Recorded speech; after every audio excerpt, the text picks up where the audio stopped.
Kannur Shoranur train പാലക്കാട്ടേക്ക് നീട്ടി railway. Kannur Palakkad റൂട്ടിൽ ശനിയാഴ്ച ഒഴികെ ആഴ്ചയിൽ 6 ദിവസവും ട്രെയിൻ ഉണ്ടാകും.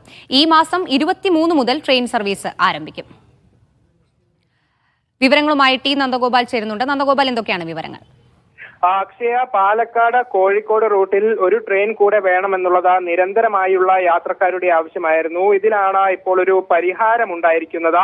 ശനിയാഴ്ച ഒഴികെ ആഴ്ചയിൽ 6 ദിവസമാണ് പാലക്കാട് ഡിവിഷൻ ഇങ്ങനെ ഒരു ട്രെയിൻ അനുവദിച്ചിരിക്കുന്നത്. ഇതിന്റെ സമയമനുസരിച്ച് രാവിലെ 10 മണിക്ക് കോഴിക്കോട് നിന്നും ആരംഭിച്ച ഉച്ചയ്ക്ക് 1:05 പാലക്കാട് എത്തുന്ന രീതിയിലാണ് സമയം ക്രമീകരിച്ചിട്ടുള്ളത്. ഒപ്പം പാലക്കാട് നിന്നും ഉച്ചയ്ക്ക് 1:50 തിരികെ എടുക്കുന്ന ട്രെയിൻ കണ്ണൂരിൽ 7:40 തിരിച്ചെത്തുകയും ചെയ്യും. നേരത്തെയുള്ള ഷൊർണൂർ കണ്ണൂർ ട്രെയിനാണ് ഇങ്ങനെ പാലക്കാടേക്ക് നീട്ടിയിരിക്കുന്നത്. ശനിയാഴ്ചകളിൽ ഒഴികെയാണ് ഈ ട്രെയിനിന്റെ സർവീസ്. വരുന്ന 23 മുതൽ ഈ ട്രെയിൻ സർവീസ് ആരംഭിക്കും.